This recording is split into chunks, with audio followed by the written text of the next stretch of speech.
Donc je déclare ouvert ce conseil municipal du 15 février. J'espère que vous avez passé une bonne Saint-Valentin. Et je profite de ce jour, donc de ce 15 février, pour souhaiter un joyeux anniversaire à Marie-Pierre Gérard. Joyeux anniversaire, joyeux anniversaire, joyeux anniversaire, Marie-Pierre, joyeux anniversaire.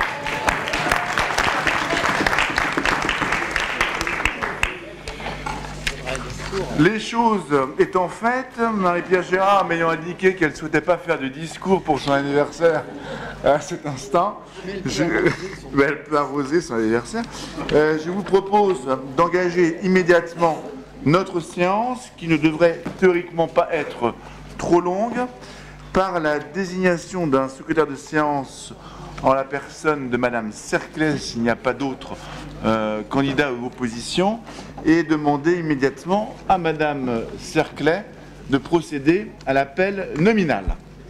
Merci, Monsieur le maire. Monsieur Berlioz.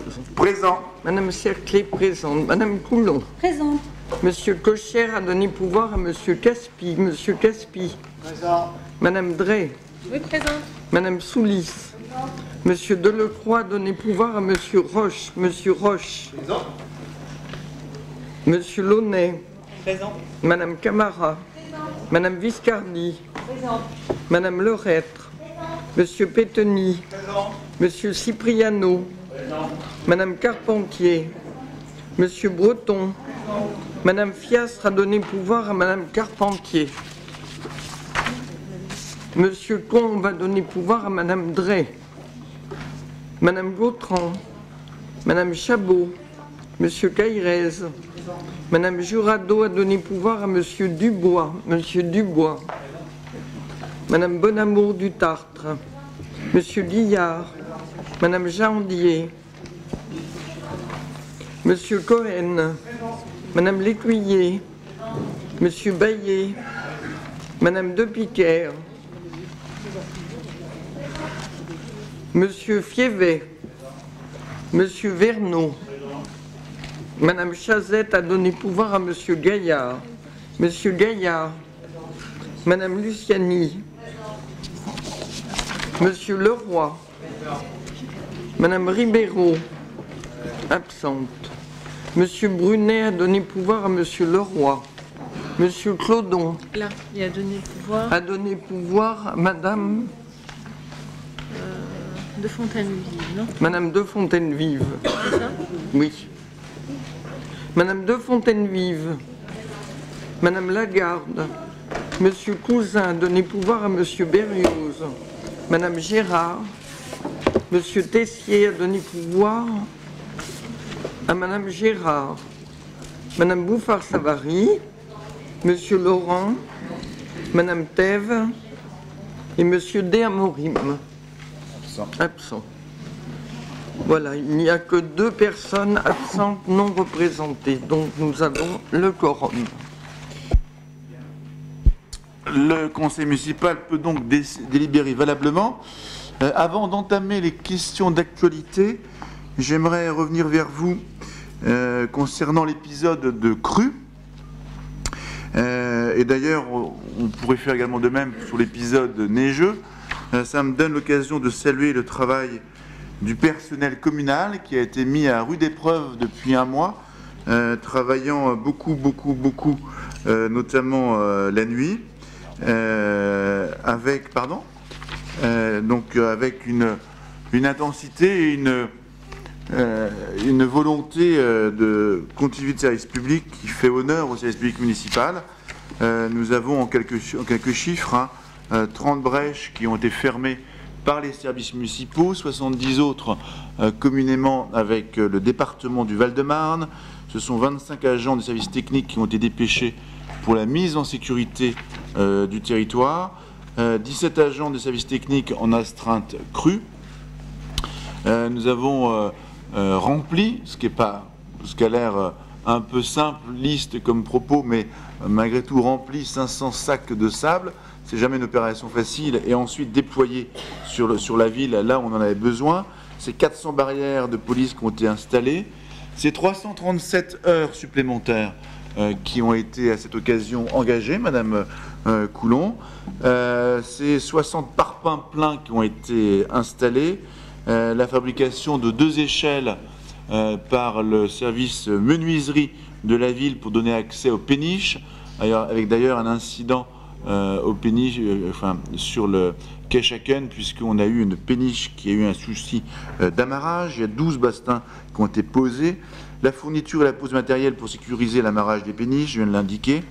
652 heures assurées par la réserve communale de sécurité civile, avec notamment 28 réservistes, c'est-à-dire quand même un nombre important de personnes. C'est 37 réservistes en tout qui ont été mobilisés, y compris des bénévoles.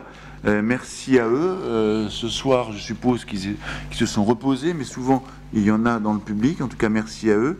Et puis c'est la présence 24 heures sur 24 des services techniques sur les berges, et également dans la cellule de crise avec la permanence téléphonique qui a également été, et cela pendant près de 3 semaines, en place 24 heures sur 24.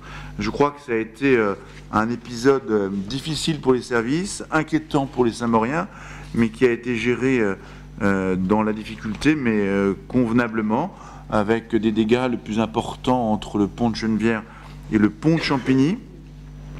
Ça a été pour les habitants de ces quartiers une situation un peu complexe. Pour ceux qui sont les plus romantiques, on a pu observer les cygnes nager sur la route. Pour ceux qui sont le moins romantiques, on a pu apercevoir l'eau remonter par les égouts. Mais en tous les cas, c'était ô combien impressionnant.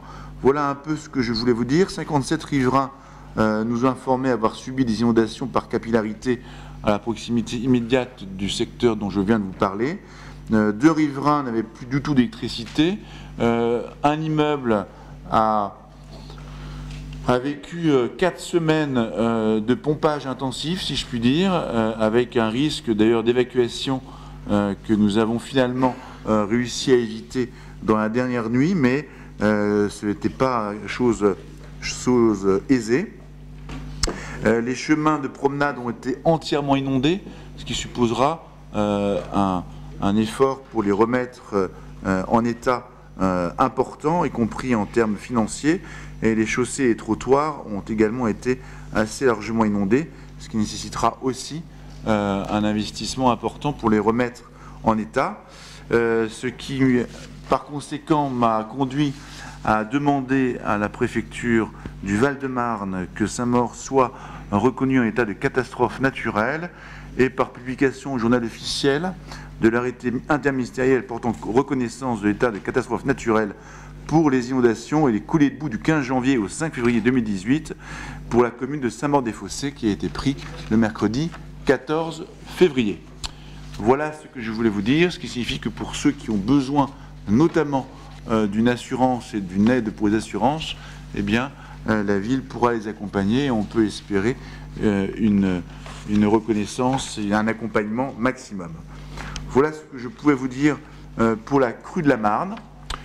Oui, Monsieur Laurent. Oui, Monsieur le maire, est-ce que vous pouvez nous dire ce qui est envisagé pour la collecte des déchets, on va dire, sur les bords de Marne, parce que... Pas maintenant, mais je ferai une communication, oui, parce que tant que l'eau n'est pas complètement descendue, c'est compliqué de savoir jusqu'à quel point on doit mobiliser les services, les habitants, ou d'autres d'ailleurs, ou des sociétés extérieures. Parce qu'aujourd'hui, on voit les sacs qui viennent s'agripper aux arbres, mais en fait c'est le haut des arbres. Quand on sera vraiment complètement descendu, on verra vraiment l'étendue des dégâts et notre capacité à ramasser les déchets. Voilà, collectivement d'ailleurs. Pour l'épisode de neige, je sais que l'exigence saint-maurienne conduit chacun à imaginer qu'on puisse déneiger partout. Les services municipaux ont déneigé de telle sorte et très tôt dans la nuit également, hein, de telle sorte à ce que dès le matin, y compris dans l'épisode neigeux le plus important, Saint-Maur puisse être circulé sur les grands axes, et puis ensuite forcément sur les axes plus petits.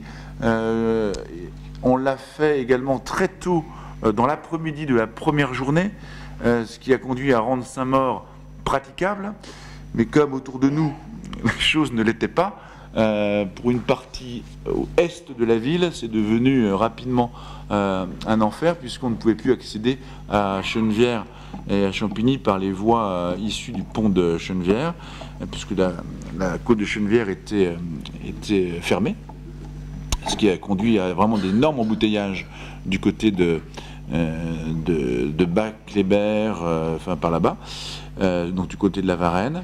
Néanmoins, les services municipaux ont déneigé plusieurs nuits de suite sur la partie de la voirie. Sur la partie des trottoirs, où j'en ai beaucoup entendu parler, la ville on a également fait en sorte de déneiger devant les écoles et devant les lieux publics, même si parfois c'était devenu très compliqué. Je rappelle que, comme pour les feuilles d'ailleurs, les propriétaires doivent déneiger devant chez eux. Alors c'est toujours avec sourire que lorsque je dis ça que les gens m'accueillent, n'empêche que c'est la seule façon à Saint-Maur de pouvoir agir efficacement lorsqu'on a 360 km de trottoir. La ville est capable de faire les rues. En revanche, les trottoirs, ça, il appartient aux propriétaires de le faire. Et c'est d'autant plus important que, bien sûr, c'est dangereux parce que s'y promener peut relever d'un réel numéro d'acrobatie, mais ça bloque également le ramassage des ordures ménagères. Parce que le ramassage des ordures ménagères, si on peut faire sortir les camions, et c'est quand même parfois compliqué lorsque c'est un peu congelé, parce que si jamais les camions se mettent en travers, avant que le camion reparte, ça peut prendre un moment, et puis ça crée des embouteillages. Mais ensuite, il faut que les agents descendent du camion, aillent chercher le bac, ramènent le bac au camion, etc. Sur des trottoirs verglacés, ça devient vite un enfer, voire une impossibilité. Donc, il s'agit vraiment d'un devoir de citoyen que je rappelle au conseil municipal, même si je constate que nos appels respectifs, et je suis sûr que chacun d'entre nous l'a fait, demeurent parfois lettre morte. Voilà un peu pour la crue et l'épisode neigeux que nous venons de vivre. Je passe ensuite au premier point de l'ordre du jour, les questions d'actualité.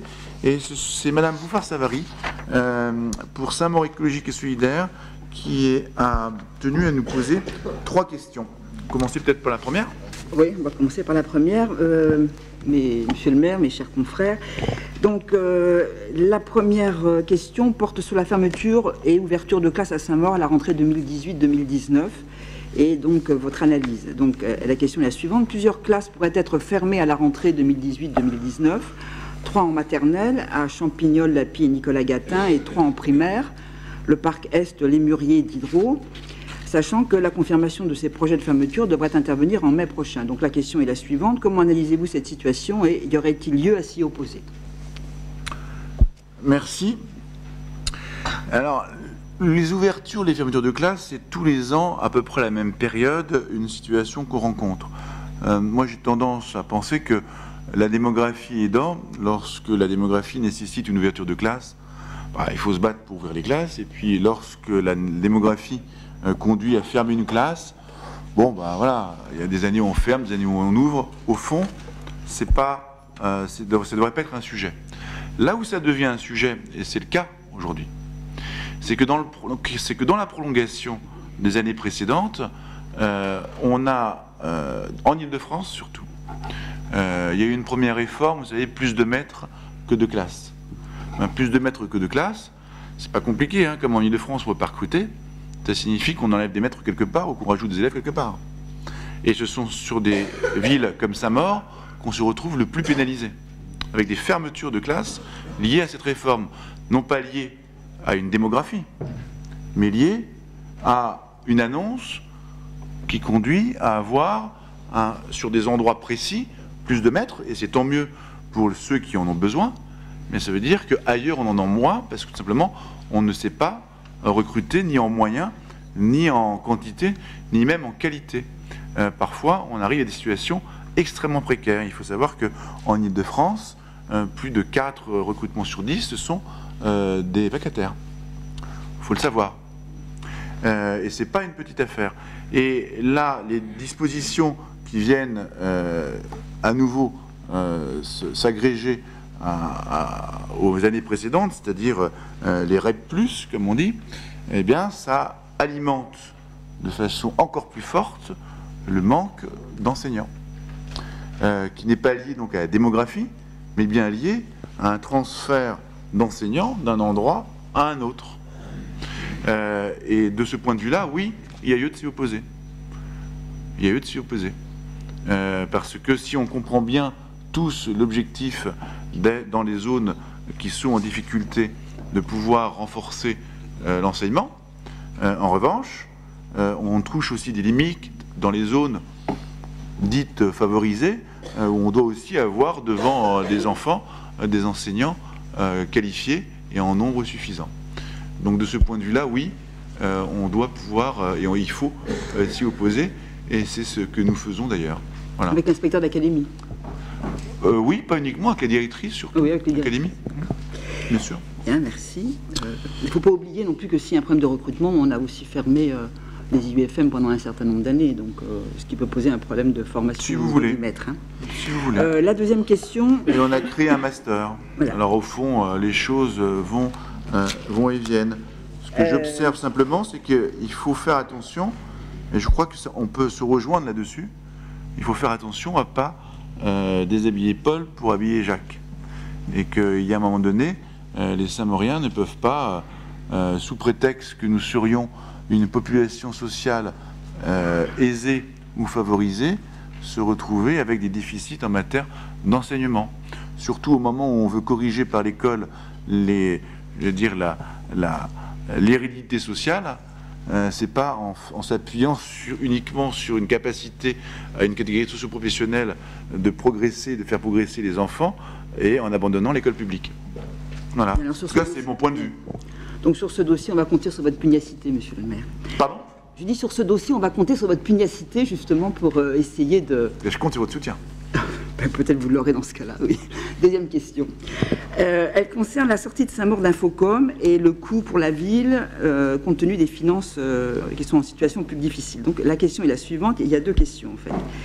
Monsieur le maire, quel est à ce jour le coût total des frais d'avocat et de conseil engendrés par la sortie de la ville du syndicat Infocom, processus que vous avez engagé avec la majorité du Conseil en novembre 2015. Ça, c'est la question. Et pour 2018, vos déclarations dans la presse mentionnent que la ville va saisir la justice, soit de nouveaux frais supplémentaires. Et tout cela, donc, dans un contexte dans lequel on ne cesse d'entendre de partout qu'il n'y a plus d'argent dans les caisses de la ville. Première question.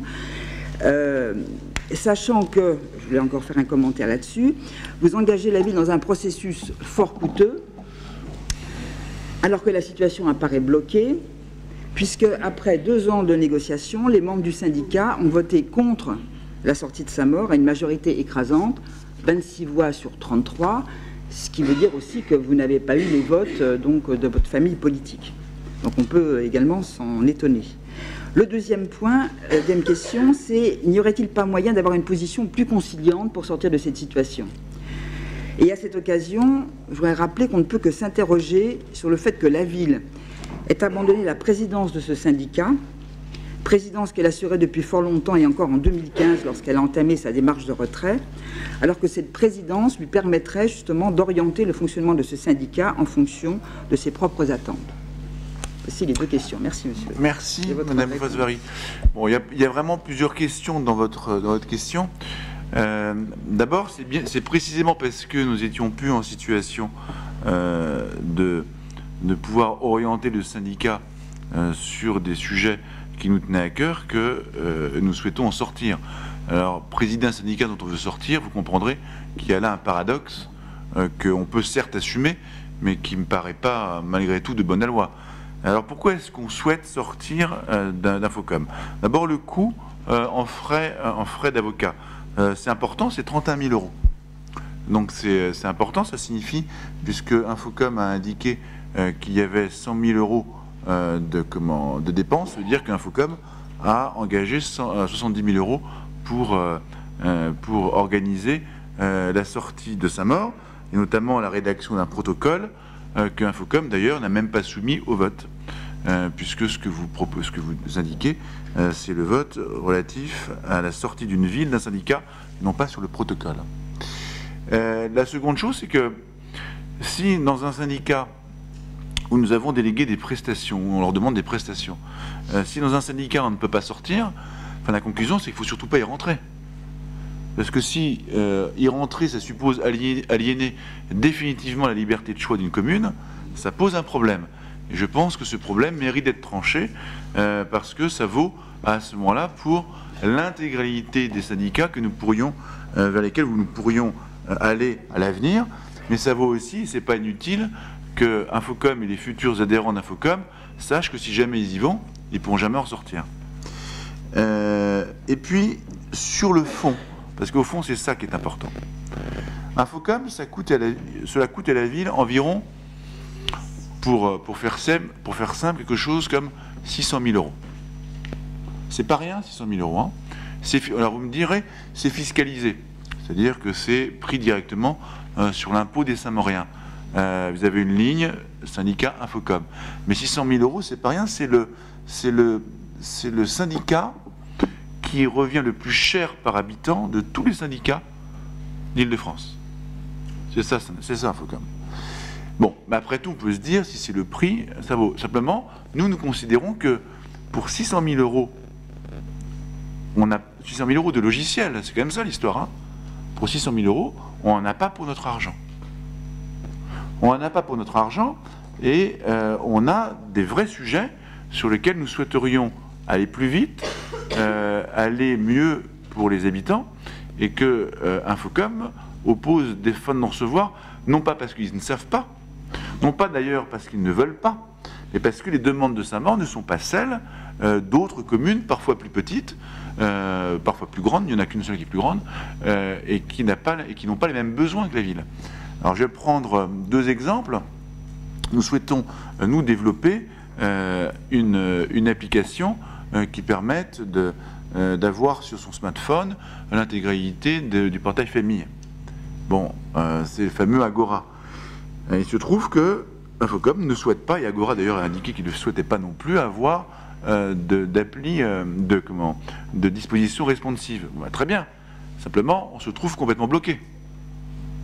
On ne peut plus avancer sur ce dossier. À l'heure où demain on pourra quasiment tout payer avec son smartphone, mais on ne peut pas avoir sur smartphone cette disposition. Moi je considère que c'était quand même un sujet.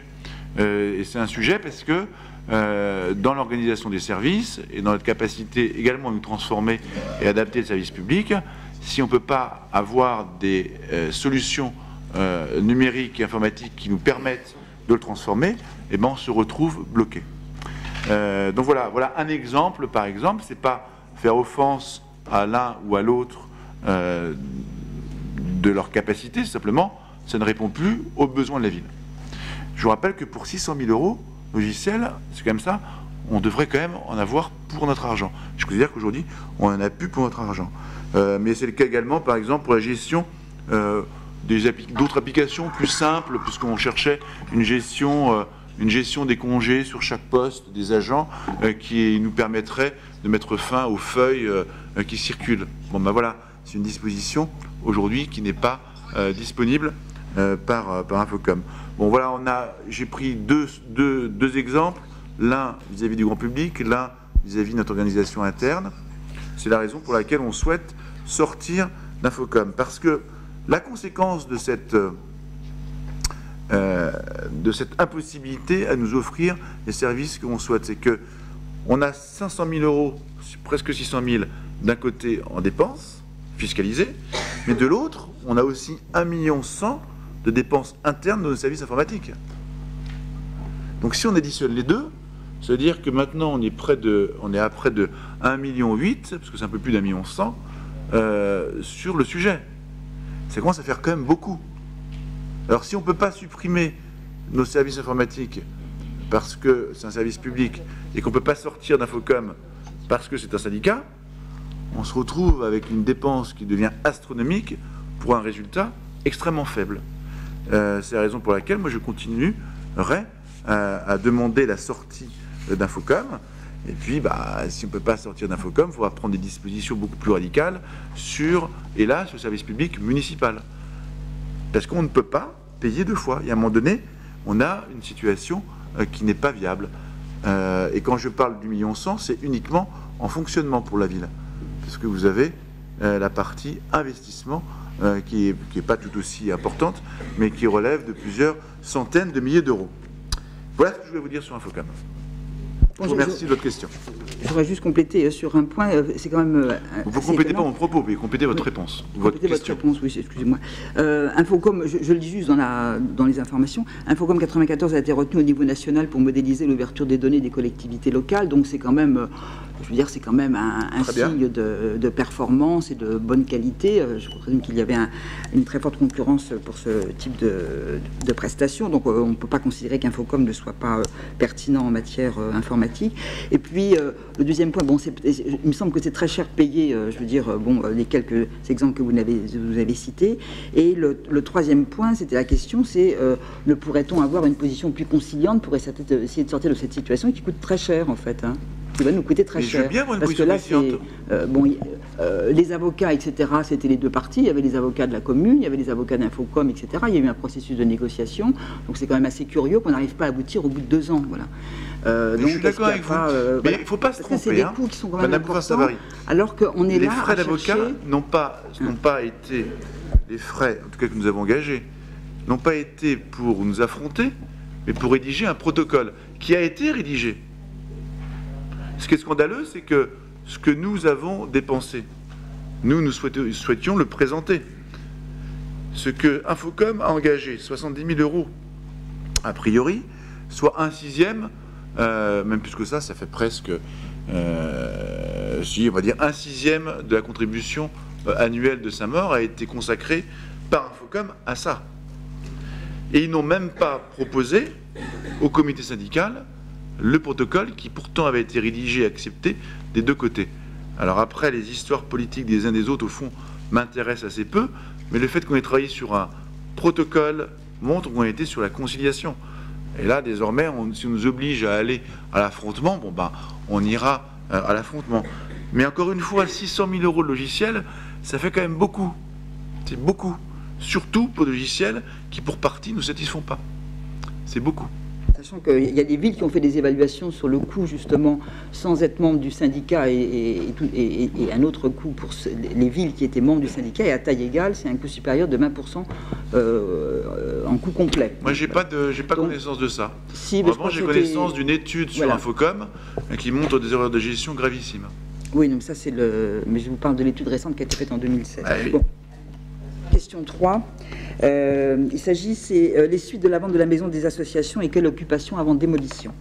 Alors, le cahier des charges de la vente de la maison de quartier prévoit le dépôt de permis de démolir et de construire au plus tard le 30 juin 2019. C'est l'article 15 des conditions particulières du cahier des charges. Et par ailleurs, il a été indiqué jusqu'à présent aux associations qu'elles n'auraient plus accès au lieu au 31 juillet 2018. Donc, il y a deux questions. Toutes les associations ont-elles été reçues et des solutions leur ont-elles été proposées, puisque c'est juillet, donc c'est bientôt. Et deuxième question, pourrait-on envisager une occupation précaire des lieux, donc de la maison des associations, jusqu'en juin 2019, ou pour le moins jusqu'au dépôt du permis de construire, puisque les locaux vont rester vacants jusqu'à cette date. Ceci permettrait aux associations de continuer à utiliser les salles pendant une année supplémentaire et donnerait peut-être davantage de souplesse à leur fonctionnement. Voilà. Merci bien. Je vous remercie. Écoutez, dans cette affaire, nous avons été assez clairs. Nous avons dit que jusqu'au 30 juillet, les associations pourront utiliser. À l'issue, un déménagement sera opéré et les associations auront toutes un point de chute pour pouvoir continuer à fonctionner jusqu'à la reconstruction de la maison de quartier, de la maison des associations. Voilà, on ne va pas revenir à chaque conseil sur le sujet. Je sais que vous aimez à mettre des gouttes d'huile sur le feu, mais qu'est-ce que vous voulez qu'on vous dise d'autre? On vous le dit à chaque conseil. Les associations seront relogées. La date limite a été le 30 juillet 2018. La maison des associations, qui est aujourd'hui sur 2 étages, sera détruite. reconstruite avec une intégralité 1400 m² donnée neuve, entièrement neuve aux associations, financée par le deuxième étage avec du logement. Des places de parking. Aujourd'hui, il n'y a pas de parking. Il y aura un parking de 50 places pour les associations. C'est une belle opération pour la ville. Voilà. Après, Madame Bouffard-Savary, vous n'allez pas me poser la question à chaque conseil. Monsieur le maire, ma question portait sur une utilisation, sur une occupation précaire jusqu'au dépôt. Ma réponse porte sur l'occupation précaire. Entre le 30 Et vous avez la réponse, puisque vous l'apportez vous-même.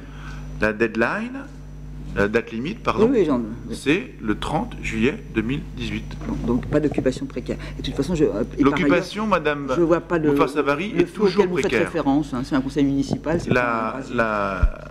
C'est toujours précaire, l'occupation. Elle est toujours précaire. Toujours. Par essence. Et c'est important.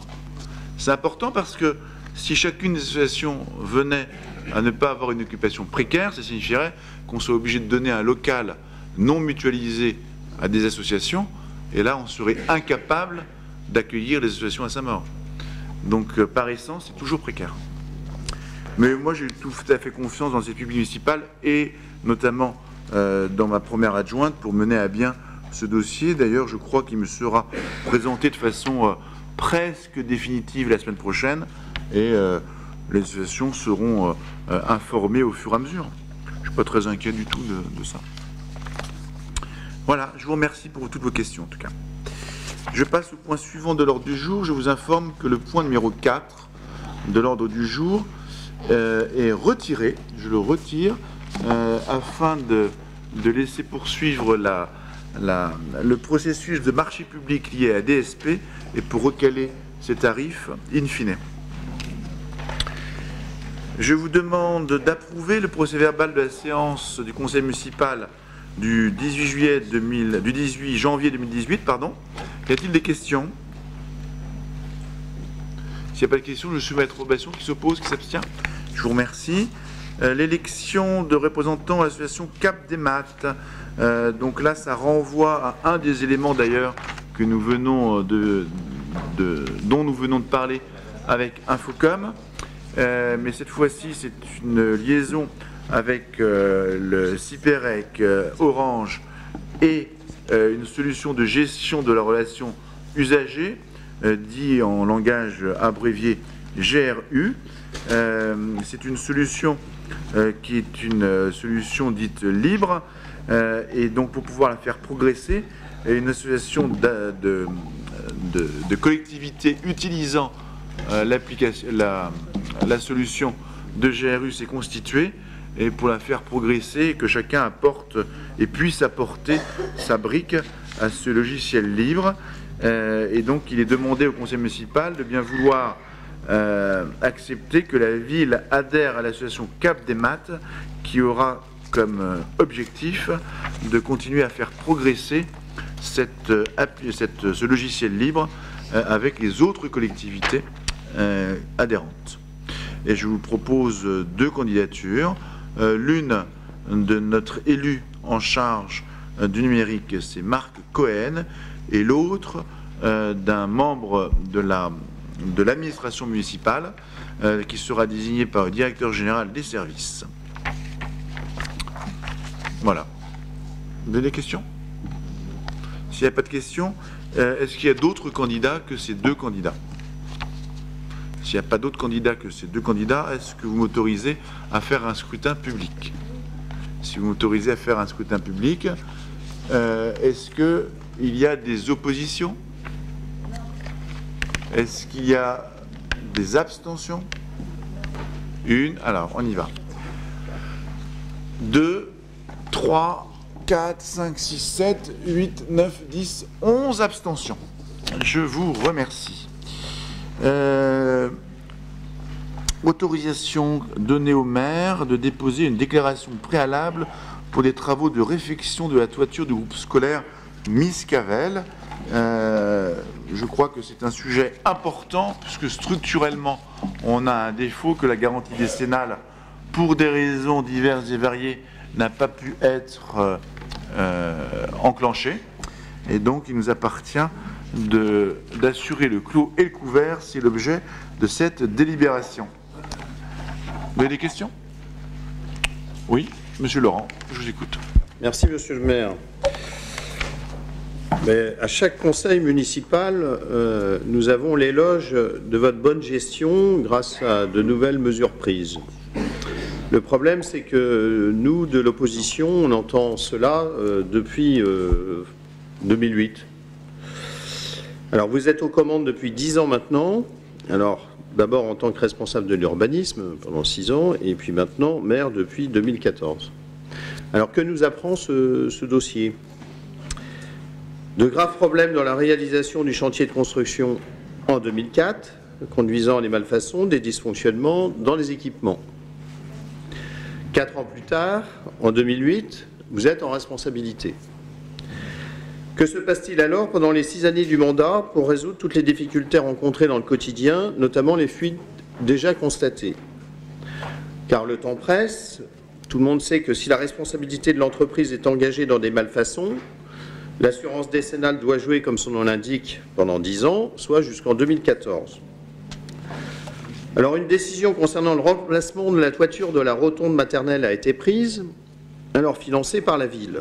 Rien de plus, mais les fuites de toiture continuaient.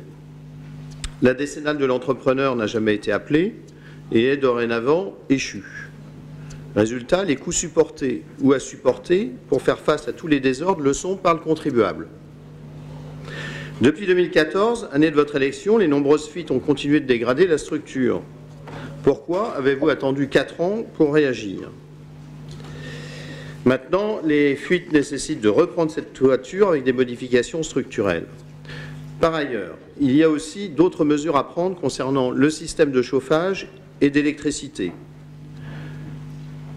Il est certain que vous savez que pendant 12 ans, l'ensemble des luminaires de cet établissement ne pouvait s'éteindre toute la nuit, les vacances scolaires. 12 ans de gaspillage. Le problème semble avoir été réglé depuis 2 ans seulement par la pose d'interrupteurs ou la réforme des détecteurs.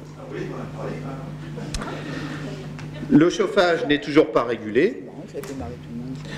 Soit les enfants ont trop froid en petite section, soit d'autres classes ouvrent les fenêtres en plein hiver tellement il fait chaud, car les thermostats sont inopérants. Gaspillage énergétique, gaspillage financier, depuis combien d'années? Enfin, personne ne sait utiliser la sonnerie prévue pour les récréations. On en est à la 14e année de fonctionnement. En effet, chauffage, électricité et sonnerie dépendent, semble-t-il, d'un même système informatique mystérieux puisque personne ne semble savoir s'en servir. Alors, monsieur le maire, à combien estimez-vous le montant des travaux dorénavant à la charge des Saint-Mauriens, dont la délibération de ce soir est l'objet? Et quand apporterez-vous de vraies solutions aux désordres complémentaires dont je viens de faire mention, concernant notamment le gaspillage énergétique et financier? Excellente question. C'est monsieur Julien Cocher qui va répondre, qui va faire une excellente réponse. Quelle pression, merci monsieur le maire. Vous avez pointé l'arrivée de monsieur le maire aux affaires en 2008 et vous n'aurez pas caché que l'école date de 2004. Pour faire très court, ce point-là est important. C'est un point de détail, mais c'est quand même un peu important. Cette école a été réceptionnée dans l'urgence par le premier maire adjoint de l'époque, a priori, qui a signé tous les papiers de levée de réserve quand l'entrepreneur lui disait que c'était bâclé et qu'il se dégageait de responsabilité si jamais on lui demandant de continuer d'accélérer le chantier. Je résume, mais c'est à peu près ça. Donc, l'architecte. Donc, grosso modo, ça a été mal fait, bâclé, en connaissance de cause. Et en acceptation de la ville. C'est ça, parce que la fonction de la personne valait acceptation de la ville. Dans les grandes lignes, c'est un peu ça. On a depuis, donc, 2004, une école autonome. Une école qui vit sa vie. C'est-à-dire qu'on avait une école super novatrice, hein, gérée par un ordinateur. Personne ne sait gérer l'ordinateur, qui gère tout. Donc, effectivement, j'ai moi-même été accueilli au premier conseil d'école que j'ai pu faire dans cette école. On m'avait gardé une belle place face à la cour, en plein jour, pour que je puisse, pendant tout le conseil d'école, regarder les luminaires de la cour allumés. Désastreux, on est bien d'accord. On a donc, comme vous l'avez pointé d'ailleurs depuis 2 ans, au fur et à mesure, débranché un par un chaque ligne, chaque point lumineux, pour y mettre des interrupteurs. Voilà. Le chauffage, c'est encore un truc à part, il vit encore un peu sa vie. Donc on va s'y atteler au fur et à mesure. Il ne vous aura pas échappé également que on a passé les premières années du mandat à dégager des marges financières, justement pour pouvoir reprendre les dysfonctionnements qu'on constate sur les des bâtiments municipaux et entre autres des écoles. On y arrive. Il y a aussi un diagnostic approfondi parce que là, une fois qu'on m'a dit que l'école vivait sa vie, il a fallu regarder, chiffrer à quel point elle vivait sa vie, poser un diagnostic et puis poser des réponses. Sur l'électricité, les points lumineux, on a donc commencé depuis 2 ans, parce que c'était à la limite techniquement le plus simple, et on savait le faire en régie, parce qu'on a des électriciens que je remercie qui sont très compétents. Sur l'ordinateur fou qui vit sa vie, qui est plus maintenu par personne, là c'est plus compliqué. En revanche, sur les sonneries, je vous suis pas, parce qu'il y a quand même une commission de sécurité qui est passée et qui n'a pas pointé de réserve. Donc je vous suis sur le fait que le chauffage qui dysfonctionne en termes de confort, ça puisse être désagréable. En termes de sécurité, il n'y a pas de souci. Et donc cette verrière absolument formidable, sous laquelle c'est une piscine dès qu'il pleut, c'est un sauna dès qu'il fait chaud. On estime à 800 000 € de travaux pour la reprendre. Voilà la réalité des choses. 800 000 € pour un espace qui est très utilisé en plus, mais qui est à reprendre entièrement parce que ça a été ni fait ni à faire. Y a-t-il des... Vous avez d'autres questions? Je vais être très clair parce que c'est important, le point qu'on vient d'indiquer est important. En 2004, oui, je vous en prie. Oui, si vous pouviez répondre aussi concernant... Alors, c'est pas 2004, moi j'ai mentionné que la construction c'était 2004, donc je considère que vous avez des responsabilités à partir de 2008. Oui, mais je vais vous répondre tout de suite. En 2004, au moment de la livraison, pour une raison, peu importe la raison d'ailleurs, il ne m'appartient même pas de la commenter parce que au fond, je ne la connais pas, c'était pas moi qui étais aux affaires à cette époque-là. L'architecte a indiqué qu'il ne pouvait pas livrer et que si on livrait l'école, alors il se dégageait de toute responsabilité. Ce qui signifie que la responsabilité décennale, au moment de la livraison, n'existait plus. C'est ça que ça signifie. Alors après, vous pouvez me dire qu'en 2008, maire adjoint en charge de l'urbanisme, j'aurais dû m'occuper de l'école. Pourquoi pas? Il se trouve que, voilà, oui, en 4 ans, on peut considérer qu'elle a fonctionné. Il n'en demeure pas moins qu'aujourd'hui, et en 2014, puisque vous voulez remonter à garantie décennale, qui n'existe pas. Je ne pouvais pas faire jouer la garantie décennale. Alors maintenant, soit on se dit, bah oui, la garantie décennale ne pouvait pas jouer, mais c'est votre responsabilité, parce que très bien. Il se trouve juste qu'on a livré une école sans prendre en considération le futur compliqué qu'il aurait pu avoir, et surtout, les conseils de l'architecte qui avait dit clairement, si vous livrez l'école, je retire ma responsabilité. Il l'a même écrit. On a encore la trace de ce document. Donc voilà. Donc je vois pas bien ce qu'il y a à arguer de ma responsabilité, si ce n'est qu'aujourd'hui, ma responsabilité à moi, c'est pas de pleurer sur le lait renversé ou de créer une polémique. Ben oui, mais c'est d'agir. Notre job, je crois, c'est d'agir. Et l'action, c'est de déposer une déclaration préalable pour des travaux de réfection de toiture de groupe scolaire Miscavel. Le coût, ça va être quelque chose comme 800 000 €. Voilà. Mais encore une fois, hein, ça peut faire mal. Mais lorsqu'on est élu, alors vous ne l'êtes pas, mais moi je le suis. Je suis tenu par tout un tas de choses, y compris des erreurs manifestes du passé. Oui, je vous en prie, monsieur Laurent.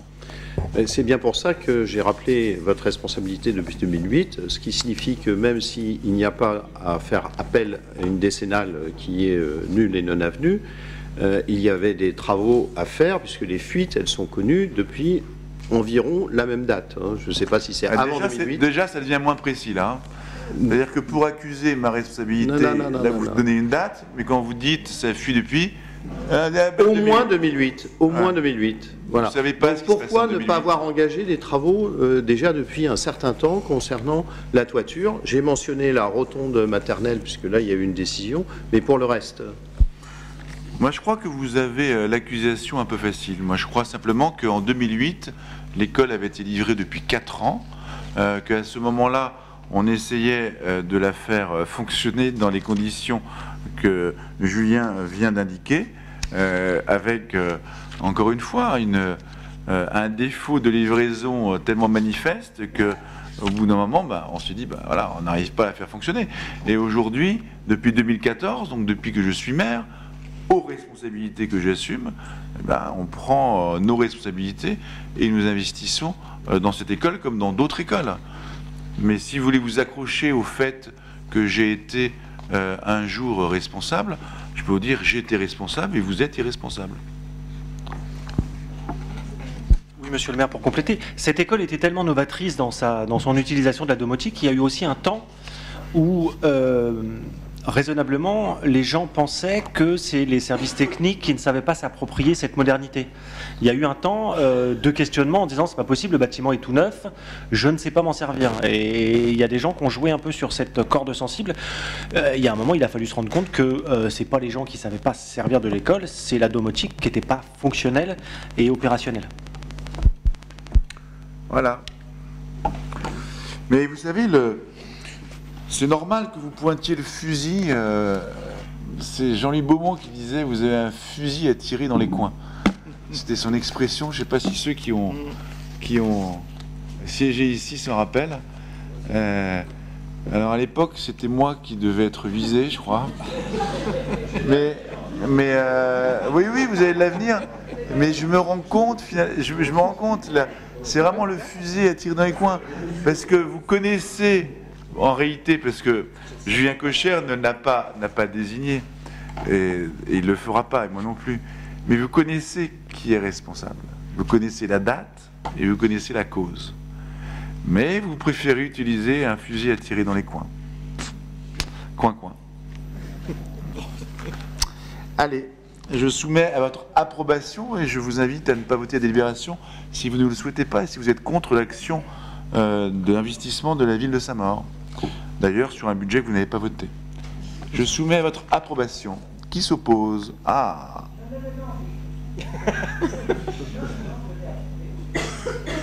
Qui s'abstient? Je vous remercie. Je passe donc au point numéro 6, qui est le périmètre de zone bleue, et je cède la parole à Philippe Cipriano. Merci, monsieur le maire. Lors de la dernière délibération du 21 décembre 2017, il s'est glissé une erreur matérielle et quelques rues n'ont pas été prises en compte dans le périmètre qui voit jour ces dernières semaines autour du quartier de la Place Diderot. Vous trouverez sur cette notice explicative les rues qui ont été oubliées et il est demandé au conseil municipal de bien vouloir se prononcer comme suit: approuve l'ajout des rues du quartier Diderot dans la zone bleue suivant la liste des voies indiquées, dit que la mise en application de cette modification est fixée au 1er mars 2018.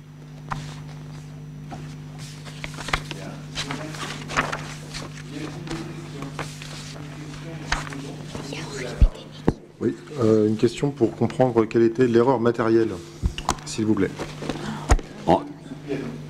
Merci, monsieur le maire. Tout simplement, je ne sais pas si vous vous souvenez, systématiquement, on vous propose une zone et nous listons les rues. Il se trouve que dans la rédaction de la notice, il y avait des rues qui manquaient. En aucun cas, le périmètre lui-même change, c'est juste que dans ce périmètre-là, il y avait des rues qui n'avaient pas été notées.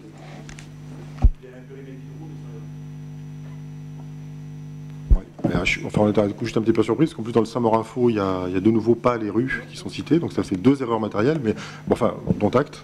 Et on... Oui, mais si l'erreur avait déjà... Bon, enfin, bref. Non.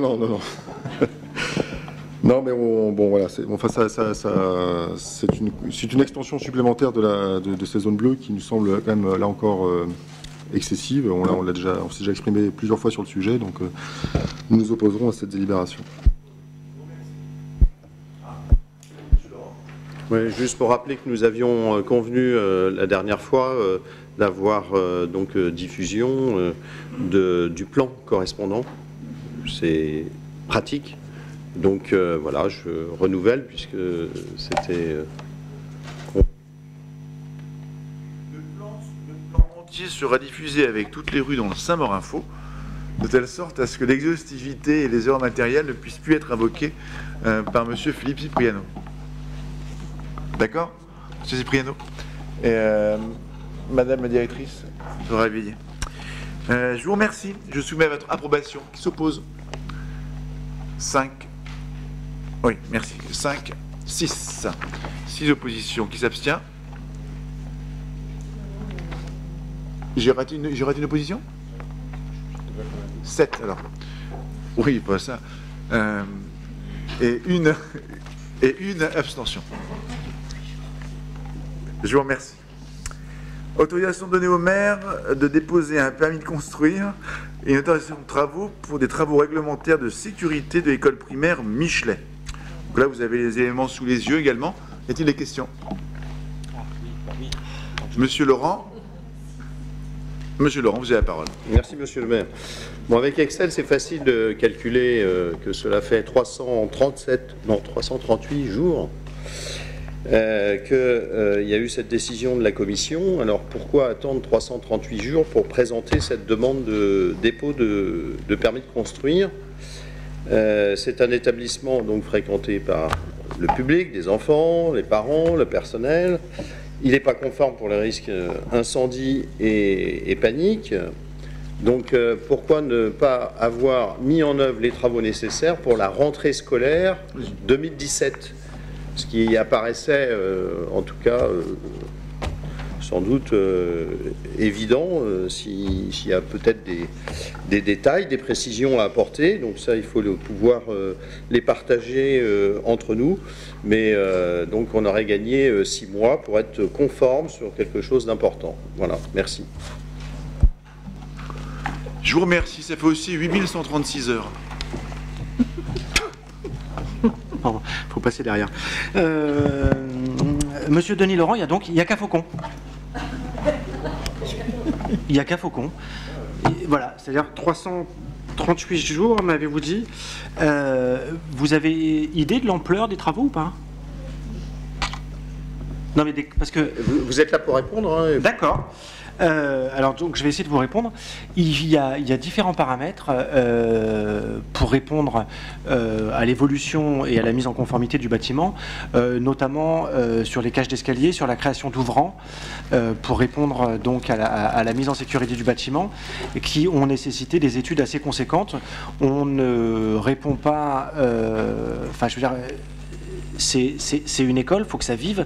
Donc il y a d'un côté des normes de sécurité, de l'autre un bien vivre dans l'école, et donc l'ensemble du projet doit se construire avec les acteurs qui occupent le bâtiment, avec les services techniques. Il y a un diagnostic à poser pour pouvoir y apporter les meilleures réponses. Si on y va tête baissée et qu'on fait un marché avec une entreprise en lui disant tiens, voilà la liste de courses de la commission de sécurité, ils vont se faire plaisir pour nous chiffrer. Hein. Nous derrière, il faut qu'on ait un diagnostic et qu'on puisse avoir une lecture technique et qu'on passe une commande et pas qu'on subisse une réponse d'une entreprise qui va répondre à une liste de courses. Voilà, donc ça prend un peu de temps et de plus, après, une fois que l'année est lancée, de toute façon, vu l'ampleur du chantier, on reporte aux grandes vacances de l'année d'après, parce que ça a quand même tout ça une incidence sur les vies saint-mauriennes, puisque chantier dans une école veut dire pas de centre de loisirs. Pas de centre de loisirs, ça veut dire temps d'information des familles, ça veut dire notre capacité à regrouper, notamment sur une grosse école comme celle-là, les enfants sur une autre école, et ça, c'est le souci quotidien, et je remercie d'ailleurs le service périscolaire qui le fait fort bien, en fonction des cahiers des charges des travaux qu'on lui sort. Lui nous dit, voilà, attention, l'année dernière vous avez fait la PI, c'est la plus grosse école de la ville, en même temps il y a des choses que vous ne pouvez pas faire, sinon moi je ne sais pas où mettre les enfants. Bon. Je vous remercie pour votre réponse. Oui. Écoutez, vous savez, d'abord, l'avis défavorable que vous connaissez depuis donc 338 ou 332 jours, je ne sais pas, portait sur les travaux qui avaient été réalisés sans autorisation. Nous avons réalisé des travaux, qu'à l'époque, toutes les autorisations administratives n'avaient pas entièrement été portées. Bon. Peut-être que nous aurions dû aller un peu moins vite, mais c'est une des raisons pour laquelle on revient aussi devant vous. La deuxième chose, c'est qu'il s'agissait d'une structure porteuse qui donne accès, vous savez, à la piscine. Et donc, c'est pas, comme me disait Julien, c'est pas une petite affaire. C'est pas une petite affaire, on n'y touche pas comme ça, en se levant le matin, comme si on changeait une porte ou une fenêtre. Hein. Il faut quand même, comme me disait rappelé Julien, il faut des études, etc. Et moi, je pourrais, si j'étais taquin, je pourrais dire que vous avez attendu 339 jours avant de m'interpeller. Moi, je vous dirais juste qu'on pourrait tous se réjouir ce soir que nous ayons une délibération portant ce projet-là et le permis de construire, permettant de trouver une solution. Et si on nous réjouit de ça, je ne vous demande pas de me soutenir. Je vous dis juste, bon, vous n'avez pas voté les crédits qui permettront de le faire, mais en revanche, je vous donnerai acte du vote positif de notre proposition. Et peut-être que vous préférerez voter contre, puis attendre 700 jours supplémentaires. Je soumets à votre approbation. Qui s'oppose? Qui s'abstient? Je vous remercie de votre unanimité. Le point numéro 8, c'est Yasmine Camara qui a la parole.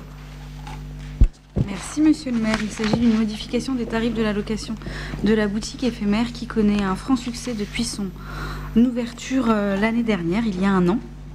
Il est donc demandé d'approuver au conseil municipal les tarifs de location applicables à compter du 1er septembre 2018, qui sont 400 € la semaine et 1500 € le mois, sauf, excepté entre la semaine 30 et la semaine 35, 300 € la semaine et 1100 € le mois. Je vous remercie. Monsieur Laurent. Ah, pardon. Madame Bouffard-Savary. Oui, merci Monsieur le maire. On va approuver bien évidemment la délibération. J'avais une question sur le développement de ce type d'initiative qui effectivement est extrêmement intéressant pour l'attractivité des quartiers, pour la commercialité. Et donc, bien évidemment, je sais qu'il y a des problèmes de droit au bail, etc. et de loyer, mais quels sont les projets qu'il pourrait y avoir dans d'autres quartiers, notamment à Lapie, notamment par exemple ici, dans le quartier de l'hôtel de ville, etc. Voilà. Est-ce que vous avez d'autres projets dans les cartons? Merci.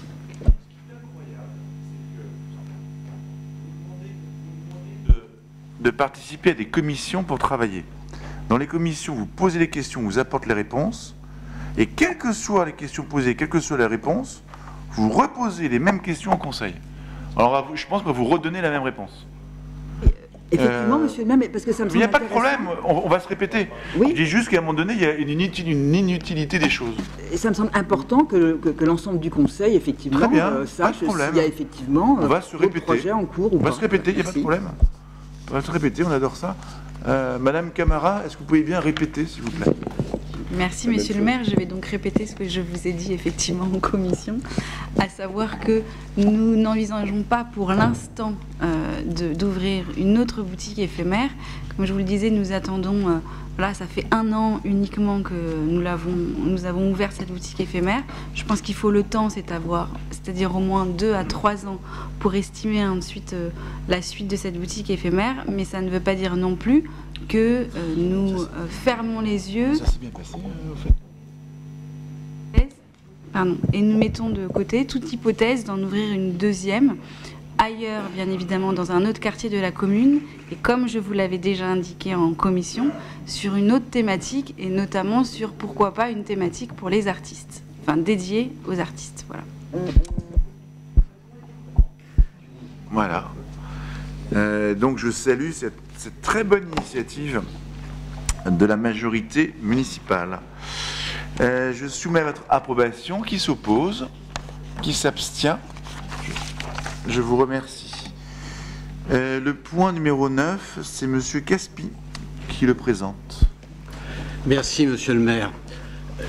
La Fondation du patrimoine a été créée par la loi de 1996 et elle a pour but d'aider à la sauvegarde de l'architecture locale et des monuments qui s'y réfèrent. Or, nous sommes en train de chercher des financements pour la sauvegarde de l'église Saint-Nicolas. Donc je sollicite votre accord pour que nous adhérions une fois de plus à la Fondation du patrimoine, ce qui représente la somme phénoménale de 1 100 €. Je vous remercie. Y a-t-il des questions? S'il n'y a pas de questions, je soumets à votre approbation. Qui s'oppose? Qui s'abstient? Je vous remercie. Madame Geneviève Gautran pour le point numéro 10. Oui, merci Monsieur le maire. Le musée de Saint-Maur a pour mission de rendre accessibles ses collections au public le plus large. L'entrée au musée de Saint-Maur est gratuite depuis son ouverture. Le musée met aussi en œuvre des actions spécifiques d'accueil et de médiation à destination du public dans toutes ses diversités. Certaines de ces prestations sont gratuites, d'autres payantes. Par exemple, tout ce qui est payant, ce sont les publications, catalogues d'exposition et cartes postales qu'il propose à la vente. L'ensemble des tarifs n'a jamais été actualisé. La Chambre régionale des comptes a attiré l'attention des collectivités sur le fait qu'il convient de faire porter davantage le coût d'un service sur les usagers de celui-ci. C'est pourquoi il semble opportun que l'entrée du musée et toutes les prestations soient désormais payantes. Il convient donc de réviser l'ensemble des tarifs. Il est demandé au conseil municipal de bien vouloir se prononcer comme suit. Valide le principe d'un droit d'entrée au musée, valide le principe des prestations payantes, valide le principe ainsi que la réalisation et la vente des produits dérivés, fixe les tarifs applicables au musée de Saint-Maur selon les grilles tarifaires en annexe 2, dit que les tarifs relatifs aux publications et aux prestations de médiation seront appliqués à compter du 1er avril 2018, dit que les tarifs relatifs aux droits d'entrée seront appliqués à compter du 1er septembre 2018. Je vous remercie. Y a-t-il des questions? Monsieur Clodon et Madame Bouffard-Savary. Monsieur Clodon, vous avez la parole. Oui, merci Monsieur le maire. Sur ce rapport, effectivement, nous avons quelques interrogations. Tout d'abord, nous pensons qu'en termes d'approche, on devrait d'abord se poser la question de l'attractivité du musée et faire en sorte effectivement qu'on aille au-delà des 17 000 visiteurs, je crois, comptabilisés en 2017. Et je dirais l'approche tarifaire doit être par surcroît. Et en disant, est-ce que finalement parmi ces visiteurs, il ne faudrait pas essayer d'en faire payer quelques-uns, et en tout état de cause que ces tarifs ne soient pas dissuasifs pour impacter l'affluence de ce beau musée de Saint-Maur. Donc la première chose, c'est ça. On est un petit peu gêné par l'approche qui est uniquement sous l'angle tarifaire et évidemment pour essayer de raisonner sur des recettes à court terme qui risquent en fait, de ne pas être au rendez-vous si tant est que ces tarifs dissuadent un certain nombre de visiteurs finalement de repasser par le musée. Ça, c'est le premier point. Après, sur la grille tarifaire elle-même, nous avons nous avons quelques interrogations sur ce qui n'y figure pas. Et en particulier, nous pensons qu'il faudrait proposer pour les enfants de moins de 12 ans ou de moins de 10 ans une gratuité, comme ça se pratique dans la plupart des musées, et pour inciter évidemment ce jeune public à venir avec leurs parents au musée, mais encore faut-il effectivement avoir une offre un peu plus attractive pour ce très jeune public de moins de 12 ans. Le deuxième point, c'est sur les personnes handicapées. En général, il y a des réductions pour le personnel handicapé. Les personnes handicapées, ça n'apparaît pas du tout dans la grille tarifaire. Donc ça, c'est un point quand même extrêmement important. Je pense il me semble difficile de proposer une grille sans évoquer les personnes handicapées. Et dernier point également, donc les groupes jeunes publics hors Saint-Maur. Je ne pense pas qu'on draine des foules, mais encore faudrait-il quand même prévoir cette catégorie, puisqu'elle n'apparaît pas, en ayant bien lu votre grille, elle n'apparaît pas, les groupes jeunes publics hors Saint-Maur. Voilà. Et alors, puis une dernière chose, pardon, sans visite, oui, excusez-moi, merci à mes collègues de compléter ma réponse, ma question, sans visite. C'est-à-dire que vous avez prévu effectivement de la possibilité d'entrer sur des groupes jeunes publics hors Saint-Maur, mais avec visite.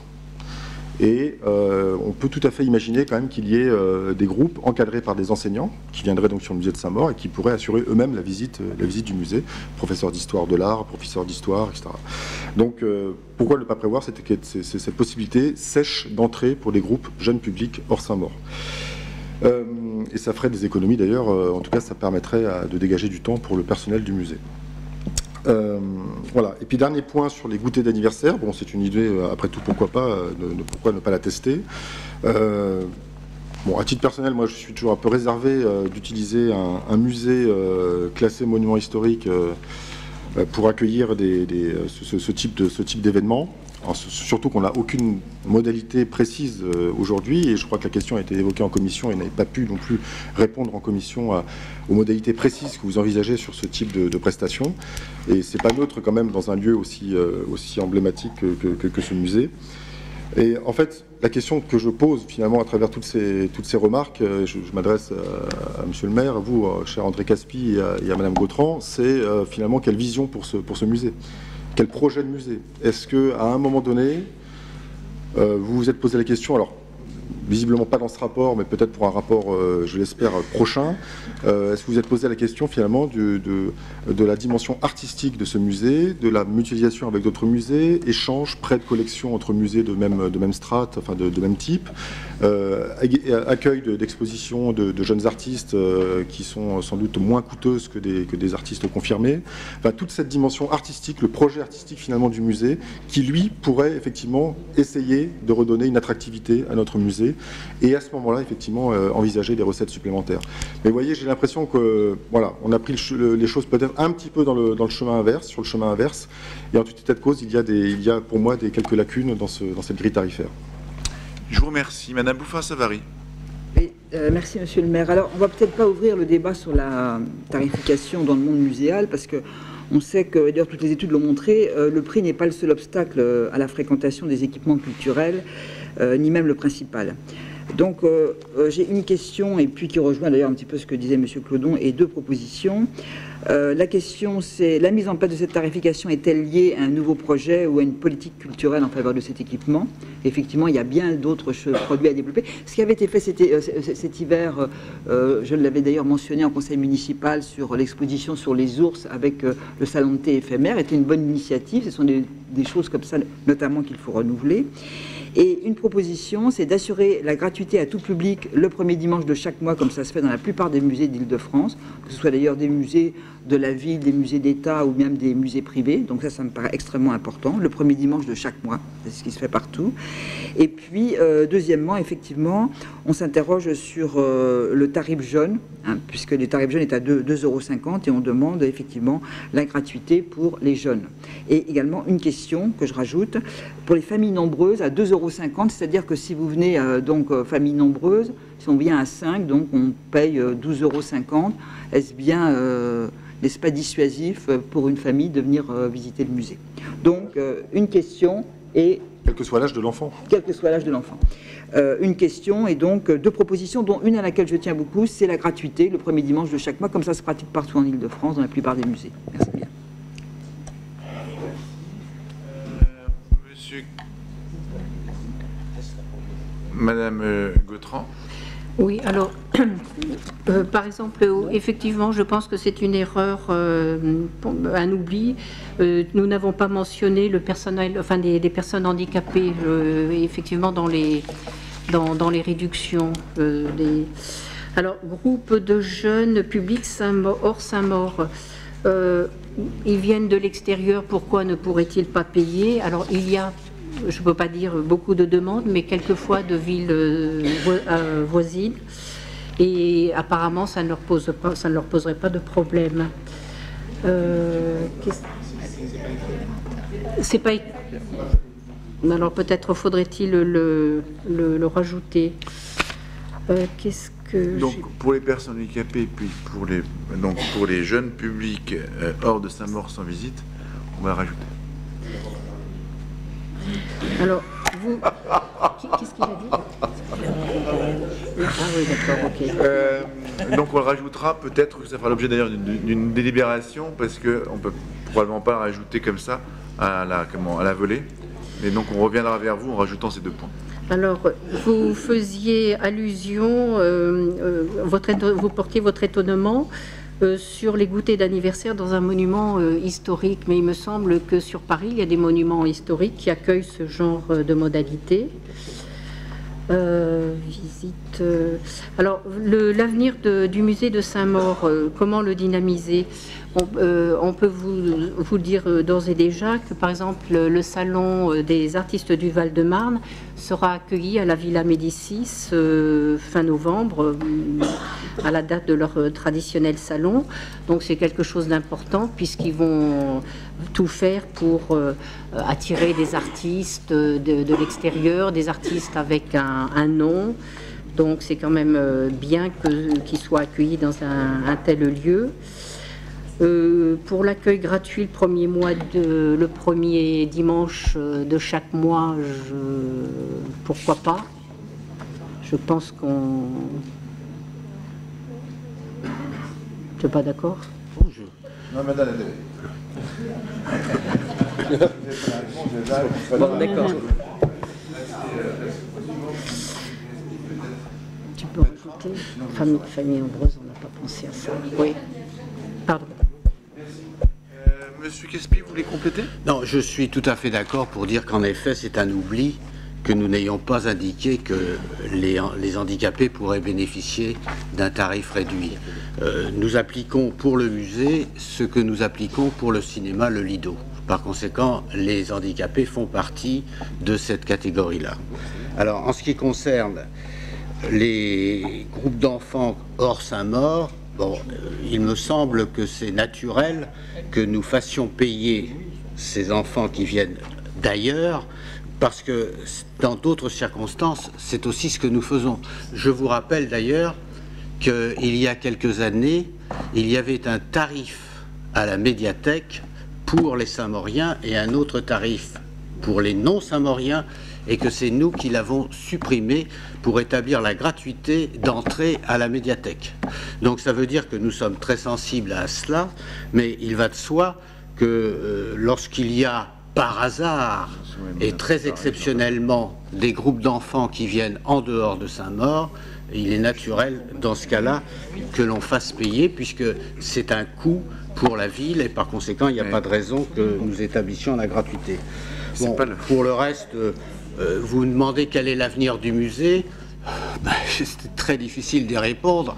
D'abord parce que, comme l'a dit Geneviève Gautran, le musée va s'ouvrir. Si ce n'est pas le musée, en tout cas c'est la Villa Médicis qui va s'ouvrir. Le musée lui-même, c'est un musée de France. Par conséquent, il n'a pas il n'a pas l'avenir, il n'a pas un avenir qui consisterait à accueillir d'autres expositions que celles qu'il organise.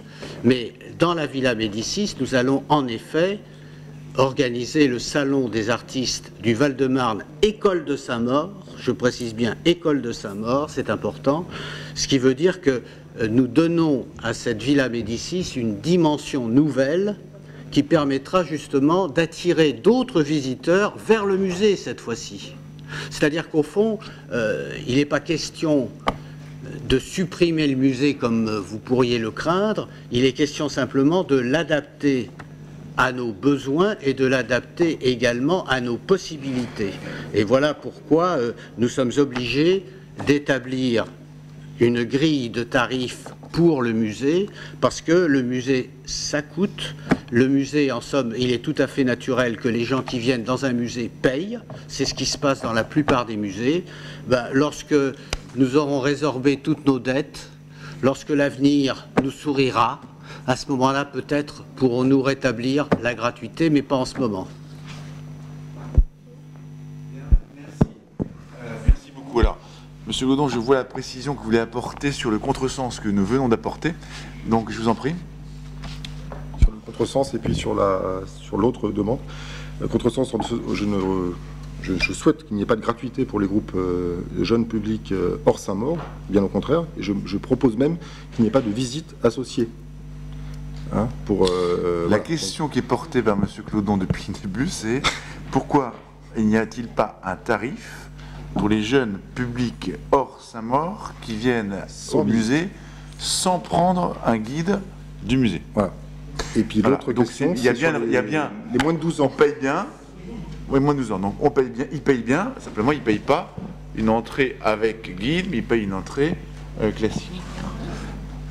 Donc ce point-là, je pense qu'on peut le retenir sans problème et sera intégré à une grille tarifaire que nous aurons à représenter pour modification sur les personnes handicapées. Le deuxième point, M. Clonon. L'autre point, c'est sur les jeunes de moins de 12 ans. Et là, j'irai hors groupe. Les jeunes de moins de 12 ans. Les jeunes de moins de 12 ans, hein, ceux qui viennent avec leur seuls ou avec leurs parents. Et donc, on a aujourd'hui un tarif qui est à 2,50 €.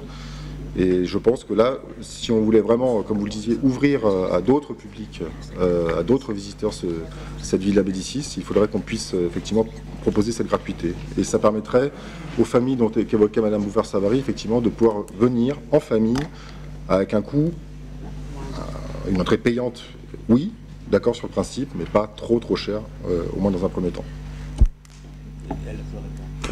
Madame Gautran. Oui, vous avez une ligne, Monsieur Clodon, qui parle de la gratuité, notamment pour les enfants qui soient scolaires, primaires, centres de loisirs ou les jeunes du club ado. Mais c'est dans le cadre de leurs activités scolaires. Je veux dire, par exemple, des collégiens, des lycéens qui se présenteraient ne paieraient pas. Non, mais donc il y a quand même une gratuité. Tel que c'est écrit, c'est dans le cadre de leurs activités scolaires ou périscolaires. C'est pas dans le cadre de leur visite familiale. C'est-à-dire qu'au fond, les enfants de moins de 12 ans, en général, viennent dans un cadre scolaire. Il est rare, entre parenthèses, qu'ils viennent tout seuls. Hein. Nous sommes bien d'accord. Mais ils viennent dans un cadre scolaire et il est prévu précisément dans ce cas-là qu'ils bénéficieraient de la gratuité. Alors, s'ils viennent avec leurs parents, c'est tout à fait exceptionnel, mais je crois que dans ce cas-là, ils vont bénéficier d'un tarif réduit parce que, encore une fois, il est normal que dans un musée, on paye l'entrée, quel que soit le musée, on paye une entrée. Ça fait partie, si vous voulez, de la règle. De même que quand on va au cinéma, si vous êtes accompagné d'un enfant de moins de 12 ans, vous payez le demi-tarif. Je ne veux pas polémiquer, mais il est quand même souhaitable que les parents puissent emmener leurs enfants en dehors des heures scolaires et périscolaires au musée. Enfin, on est tous d'accord là-dessus. Donc, non, enfin, je ne sais pas. Bien. Écoutez, je vais revenir un instant pour conclure ce débat fort intéressant. J'ai pas eu la réponse sur la gratuité le premier dimanche. Oui, je vais revenir. Merci. Je vais revenir. De toute manière, quand on fait des tarifs, on est toujours soumis à des oublis, à des corrections utiles et à des choses qu'on aurait pu faire ou qu'on n'a pas fait. C'est pas, en soi, c'est pas très grave. Ce qui est important, c'est qu'on s'engage vers cette tarification. Sur les personnes handicapées, d'une part, sur les jeunes publics hors Saint-Maur qui viennent visiter le musée sans prendre de guide, d'autre part, et sur les enfants de moins de 12 ans, enfin, je pense que nous pourrions revenir vers vous sur une grille pour l'étudier. Il n'est pas absurde d'imaginer effectivement que des enfants de moins de 12 ans puissent venir avec leurs parents un dimanche pluvieux de dimanche après-midi. Monsieur Gaspy, on reviendra dessus postérieurement. On ne va pas le faire maintenant, mais effectivement, ça peut être moins de 10 ans, ça peut être moins de 18, je ne sais pas. Il faut voir un peu ce qui se passe dans d'autres villes, sur les autres musées, et puis on se calera dessus. Sur Madame Bouvard-Savary, le sujet du dimanche et de la gratuité, là je pense que je ne vais pas vous suivre et que la majorité ne va pas vous suivre. Le dimanche est un sujet, y compris d'ouverture du musée le dimanche. Et là, ça renvoie à la politique du musée, ou plutôt de la Villa Médicis, que posait M. Clodon. Cette année était une année intéressante dans la vie du musée. Certains ont pu le percevoir, mais on a eu quelques innovations qui nous ont permis de tester, si je puis dire, ce que nous souhaitons faire à l'avenir. Il y a, pour faire simple, environ 17 000 visiteurs sur l'année qui vient de s'écouler. Sur les 17 000 visiteurs, vous avez 70% de ces 17 000 qui sont venus pour 2 expositions. L'une sur le street art, l'autre sur les ours de fin d'année. Ce qui signifie que dans les 2 cas, cela a été d'un côté quelque chose d'innovant pour le musée, pour la Villa Médicis, plus exactement d'accueillir des street art et des artistes qui sont très contemporains et qu'on n'a pas l'habitude d'accueillir. Puis l'autre côté, c'était une exposition qui était branchée, merci Julien, avec un temps particulier qui était Noël, et qui a accueilli quand même au mois de décembre près de 1974, quelque chose comme ça, 1000 visiteurs. Ce qui nous encourage dans la nécessité de diversifier l'offre, diversifier l'offre proposée par la Villa Médicis. Et c'est là où il faut bien faire une différence entre la Villa Médicis et le musée. Il y a un musée de France. Le musée de France est tenu par sa collection. Si on se circonscrit à la collection, on le voit, on n'atteindra jamais un nombre de visites conséquent. Est-ce qu'il est possible d'échanger des collections avec d'autres musées de France? Alors la réponse est oui, avec la limite de la qualité de la collection que nous serions capables d'accueillir. Parce que là, le coût d'une collection qui entraînerait, je ne sais pas, 1000, 2000, 3000, 4000, 5000, je ne sais pas combien de visiteurs, serait aussi, en termes d'assurance et d'accueil et d'accrochage, extrêmement coûteux. Et donc, ça renvoie également à la tarification. Et en tout cas, les échanges entre musées de France et des collections d'un certain niveau sont extrêmement compliqués. Je vous rappelle que une des spécificités du musée de France de Saint-Maur est la profondeur de ses collections Cazaux. Donc, je sépare le musée de France de ce que nous pouvons offrir à la Villa Médicis comme exposition. André Caspie et Julie Gautran ont à l'instant, il y a quelques minutes, indiqué qu'il y aurait les artistes du Val-de-Marne, mais faisons un peu de rétrospective et rappelons-nous ces 2 expositions qui, à elles seules, ont réussi à engranger plus de 11 000 visiteurs, le street art et les ours, qui nous conduit à penser que la Villa Médicis doit accueillir des expositions qui dépassent très largement le musée de France. Des jeunes artistes, des choses parfois innovantes, peut-être du mécénat avec des entreprises, peut-être et même probablement y adjoindre de la musique, notamment dans le petit salon, et je pense d'ailleurs qu'on a eu un certain succès avec des événements liés au conservatoire, et c'est sur ce chemin-là que nous allons aller. C'est un chemin qui est compliqué pour l'administration, puisque jusqu'à présent, Villa Médicis et Musée de France étaient une seule et même unité, et considérés comme une seule et même unité quasiment indissociable. Donc ce que nous demandons au service, c'est quand même une révolution et une transformation assez profonde. Mais c'est vers là que nous souhaitons aller. La Villa Médicis est un lieu d'exposition exceptionnel, et je pense que son prestige nous permettra d'accueillir des expositions prestigieuses qui nous permettront d'avoir un public plus nombreux, qui nous permettra par conséquent d'avoir des ressources plus nombreuses, qui nous permettra par conséquent d'avoir à nouveau un rayonnement plus important. C'est ce chemin-là qu'on essaye de traduire dans ce qui est un peu vulgaire, un tarif. Voilà. Et nous reviendrons vers vous pour au moins 2 éléments que vous avez indiqués, et un 3e qui est pour les enfants. Ça, André Caspie et Julie Gautran feront un peu de benchmark pour voir ce qui se passe dans les autres musées, pour voir si on doit l'adapter ou pas. Et puis, je pense que nous aurons les réponses très prochainement. Pardon ? Quelle grille ce soir? Nous votons ou pas? Nous votons celle-là. Parce que je ne sais pas aujourd'hui, là, moi, je veux bien être omniscient, mais je ne sais pas immédiatement adapter un tarif pour jeune public hors Saint-Maur qui vient visiter sans le guide. Je veux bien l'inventer, mais enfin bon... Et le premier dimanche de chaque mois. Les handicapés, on peut les ajouter. Alors, on pourrait les ajouter, ça, pour le coup, sur un tarif...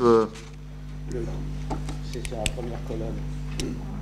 C'est-à-dire, dans les réductions qui sont prévues, il y a le jeune public jusqu'à 26 ans, les seniors de plus de 65 ans, les familles nombreuses, le personnel mairie et les handicapés.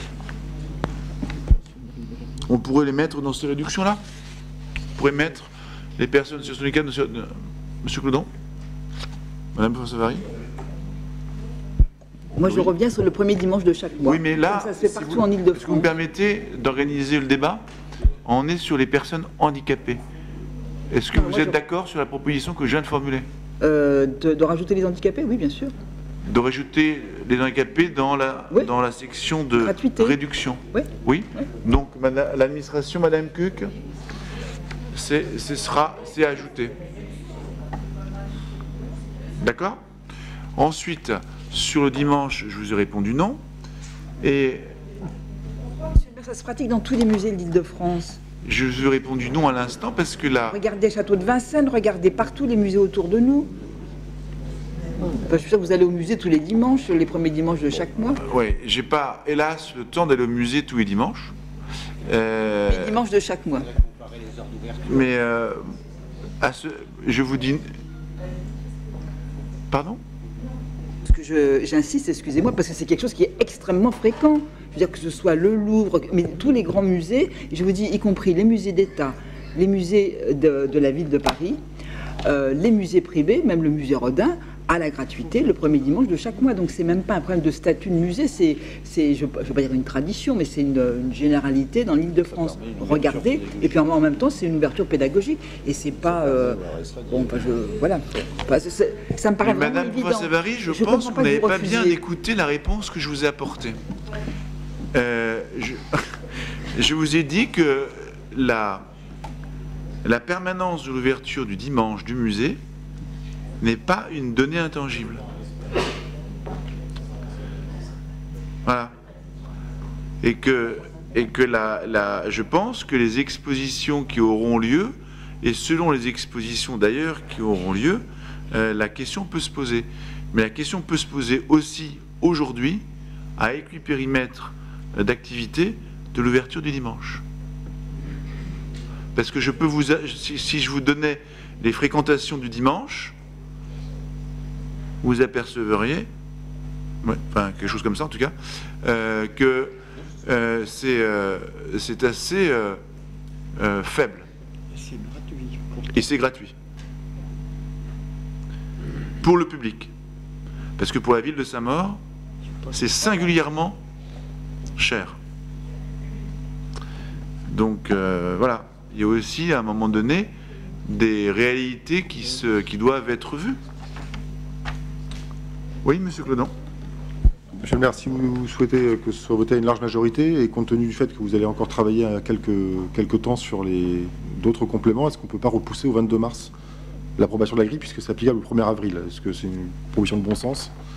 Au lieu de voter aujourd'hui une grille qui n'est pas complète selon vos propres propos, et qu'on puisse simplement la voter définitivement le 22 mars, en intégrant, si possible, les demandes de ce soir, avec toujours effet au 1er avril. Enfin, je ne veux pas reporter le débat. Hein, je veux bien. Je ne vais pas reporter le débat parce que ça fait quand même maintenant un quart d'heure qu'on y est dessus, presque 20 minutes.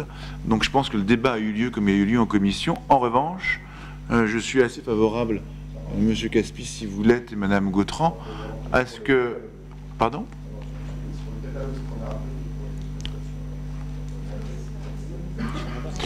Je suis assez favorable à ce que, sur les 3 points qu'on a évoqués, donc les jeunes publics et les personnes handicapées et les jeunes publics hors Saint-Maur qui visitent le musée sans guide, on puisse les intégrer dans une grille définitive que nous proposons au prochain conseil municipal. Monsieur Caspy, ça vous convient? Madame Gautran? Donc c'est adopté ainsi. Ce point de l'ordre du jour sera revu donc au mois de mars, dont je ne connais pas encore exactement la date.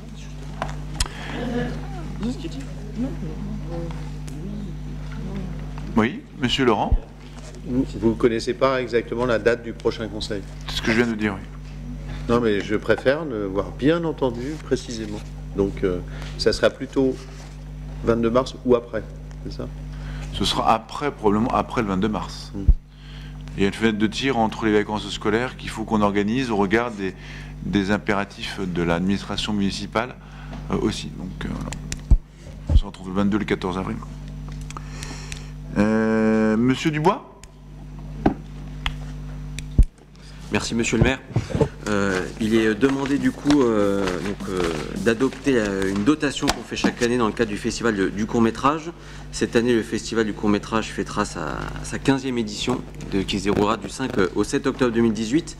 Festival un peu particulier cette année car on fêtera les 60 ans de la sortie du film Mon oncle de Jacques Tati qui a été tourné dans Saint-Maur.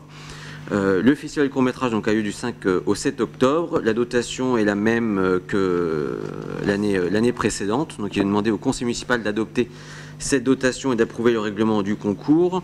Et je profite de cette délibération pour dire que le festival du court-métrage fête la fête du court-métrage, ce qu'a dû le dire, du 14 au 20 mars, au Lido comme au musée. Si j'ai bien compris, ce sera toujours gratuit. Mais donc de toute façon c'est au 14 mars. Donc il y aura des animations pour les jeunes. Au Lido le 14 et 16 mars, des soirées spécifiques court-métrage auront lieu. Notamment le 14 mars, retour sur les vainqueurs de l'édition de 2017, avec les équipes de films qui seront présentes. Le vendredi 16 mars, toujours au Lido, on fait un partenariat avec l'association Paris Cours Devant, qui va diffuser les films primés de l'année dernière. Et je finirai sur ce message d'espoir, entre guillemets, où Paris Cours Devant a comme marraine Julie Gaillet. Ce n'est pas une tentative de récupération politique, mais je tenais à le préciser si des oreilles pouvaient un peu se sentir échafaudées par rapport à ce projet. Voilà.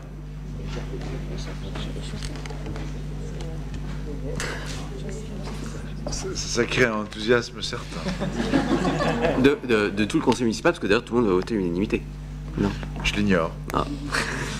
Y a-t-il des questions? S'il n'y a pas de questions, je soumets à approbation. Qui s'oppose? Qui s'abstient? Unanimité.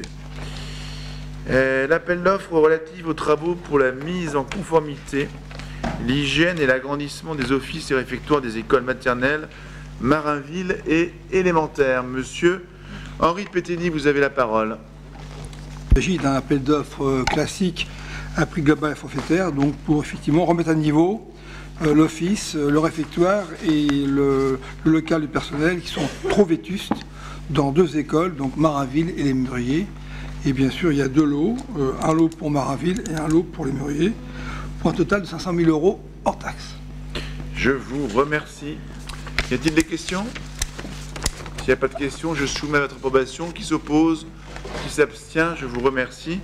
Le point numéro 13, monsieur Péteny. Alors, merci monsieur le maire. Donc, le point numéro 13 donc, est relatif à l'appel d'offres concernant les travaux d'entretien de la voirie donc, et des réseaux divers. On avait présenté une notice donc, avec un marché qui avait un minimum d'1 million d'euros et un maximum de 3 millions d'euros. On considère qu'il y a une marge de productivité et donc on vous demande d'approuver, donc d'abaisser ce marché de 500 000 € minimum à 2,5 millions maximum. Je vous remercie. C'est pas commun d'ailleurs comme délibération. Madame Bouffard-Savary. Oui, une question, monsieur le maire. Oui, donc ça a été décidé le 28 septembre 2017 et je me demandais, cette recherche d'optimisation des travaux de voirie ne pouvait pas être faite avant de lancer le marché, puisque maintenant on est amené à modifier l'appel d'offres. Voilà, on a perdu 4 mois. Bah écoutez, enfin non, c'est un peu curieux. Enfin, allez-y, monsieur Péteny. L'appel d'offres n'est pas encore lancé.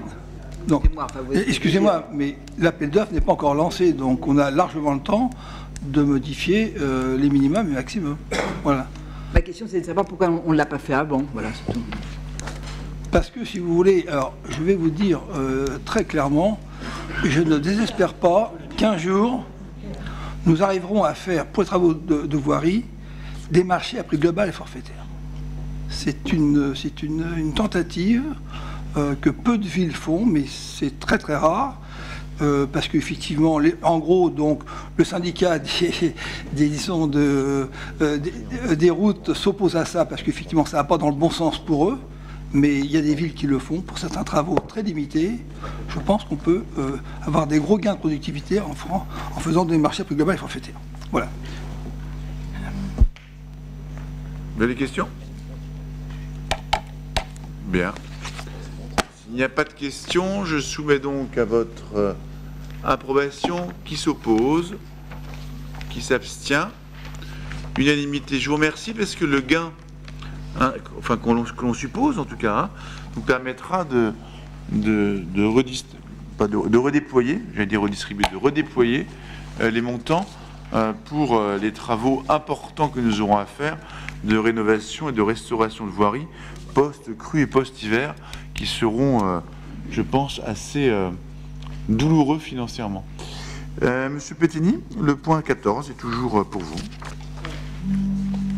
Merci, Monsieur le maire. Donc, le point 14 concerne un avenant pour ce qui est du stade Chéron. Alors, on a eu effectivement deux imprévus.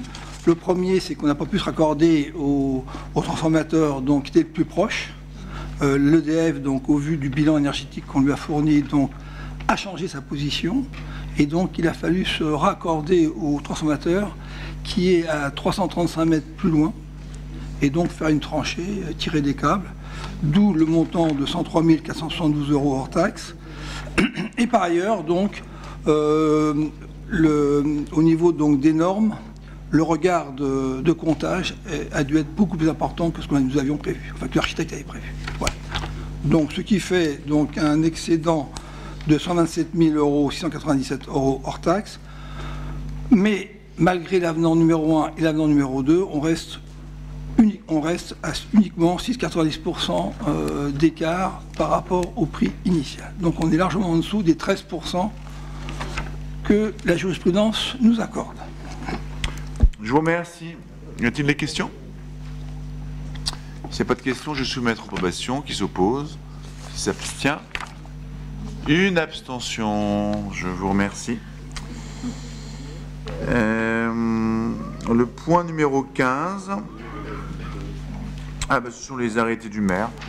Je vous écoute si vous avez des questions. Oui, monsieur Laurent.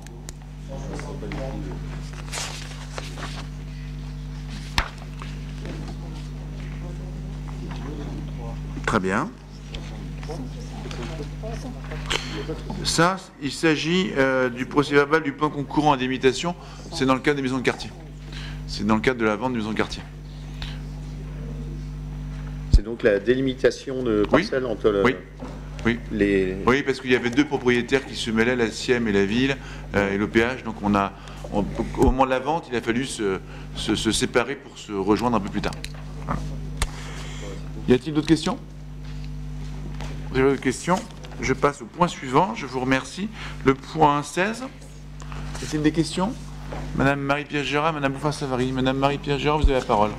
Merci, Monsieur le maire. Alors, pour le point 94, on aurait aimé savoir où était le futur terrain multisport. Ensuite, pour les 6, 7 et 8, quels étaient les objets achetés et le montant des commandes? Merci. Très bien. Pour le point 94, c'est celui qui a été inauguré au stade Fernand Sastre. Ouais. On est sur le 20-12 en fait. Hein. Donc c'est voilà, on a c'est le City Stade. 6-7. Non, pardon, Madame Bouffin-Savary. Oui, non, 6, 7, 8, pareil. Et 8, vous en rajoutez 1.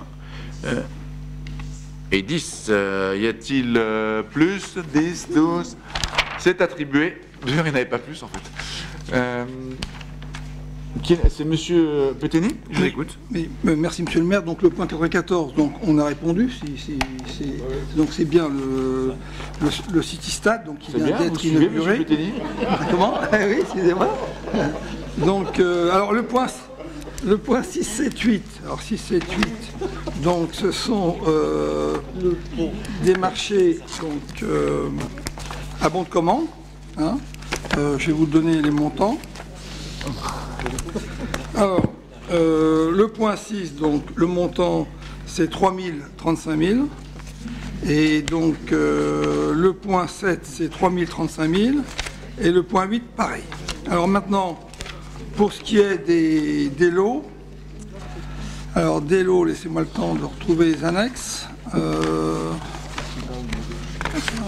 Mince. Alors, pour ce qui est du lot 1, donc du lot 1, ce sont essentiellement donc des clés USB, des stylos à billes, des sacs de voyage, des horloges, bien sûr à l'enseigne du cycle de Saint-Maur. Pour le lot, attendez, en fait, tous ces lots. Vous savez, c'est les commandes de Saint-Maur Animation que l'on donne généralement dans les écoles, pour le sport-école. Donc voilà, c'est tout ça. Alors en fait, on a fait, disons, la liste des lots est le même, hein, puisque c'est, donc je répète, donc des clés USB, etc. Mais il est multi-attributaire, parce qu'on n'est pas sûr qu'un fournisseur puisse nous fournir toutes les quantités et toutes les références. Voilà. Merci, Monsieur Péteni. Le point numéro 10, pardon. Ah, le point numéro 10. Alors, bon, merci, Monsieur Laurent, de me poser la question. Donc, effectivement, ça concerne donc le nettoyage de l'usine des eaux. Et il y en a pour 77 949 € hors taxe. J'avais indiqué le numéro, mais je n'avais pas posé la question. Je vous en prie, posez la question. Donc il s'agit du démantèlement du site de production d'eau potable. Donc ça fait grosso modo 2 ans qu'il n'y a plus de production d'eau potable. Donc c'était aussi pour savoir quels étaient les projets de la ville concernant le site lui-même. D'accord. Monsieur Péteni, donc c'est quoi cet arrêté numéro 10 ? Disons que cet arrêté, donc il a bien fallu donc nettoyer donc et évacuer tous les déchets de l'usine de l'eau. Et bien sûr, en termes de, disons, d'environnement, il a fallu répondre à des normes bien précises. Et donc, on a lancé un appel d'offres assez précis, bien sûr, avec des qualifications très précises. Et donc le montant, il est celui que j'ai cité. Voilà. Mais c'est uniquement pour dépolluer et évacuer les déchets de l'usine de l'eau. On ne fait rien d'autre. Voilà, c'est l'objet de cette délibération. Je vous remercie et je vous souhaite une bonne soirée. 20h45, c'est un record absolu.